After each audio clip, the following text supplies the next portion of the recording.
Here is a life hack. Sometimes you should be like Captain Jack Sparrow. If your self-worth comes from counting steps of progress, then the relapse is just a matter of time.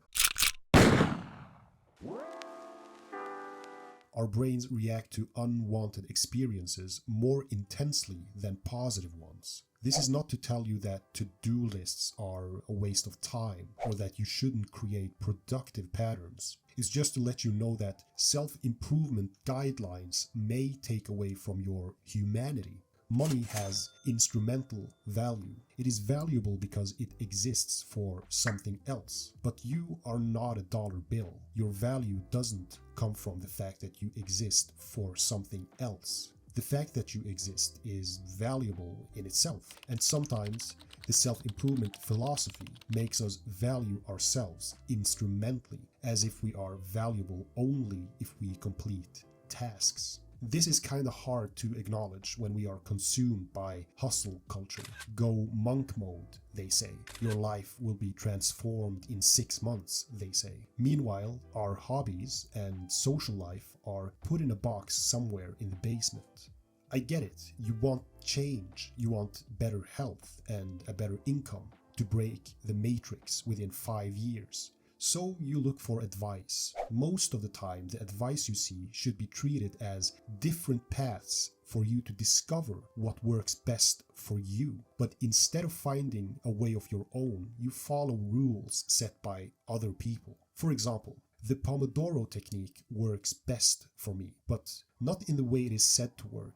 Usually, the technique says that you work for 30 minutes and take rests for 5 minutes and repeat. But I hated this. As soon as I would get in the flow, my timer would buzz and it was telling me to take a break. Then I realized that the Pomodoro technique should not be taken at face value. It's not a 30-minute work, 5-minute break rule. The clue is to take a break every time you feel blocked. So instead of setting a timer, I let myself get in work mode. I stayed there for 1 to 2 hours until I felt like taking a break. This is what worked for me. I put my own spin on it. Instead of fixating on endless to-do lists, focus on the essence of what you want to achieve. Set intentions first before formulating your goals. By aligning your actions with your core values and priorities, you can get a sense of purpose and fulfillment that transcends the superficiality of mere tasks. Just remember that you're not a robot. Everyone has experienced that the self-improvement journey isolates them at one point. This is the one guarantee that self-improvement offers. But if you neglect social interactions, your whole vision will seem meaningless.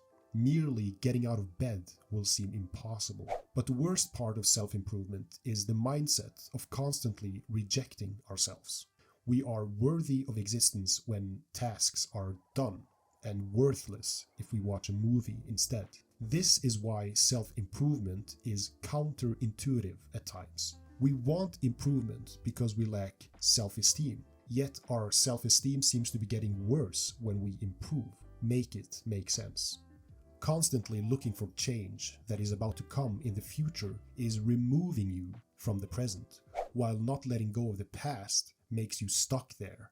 The result will be that you will have one foot in the past, one in the future, and end up pissing on the present. Self-improvement influencers preach that the hardest things in life are the most valuable, while never mentioning how hard it is just to be in the present. Wouldn't that make being in the present valuable?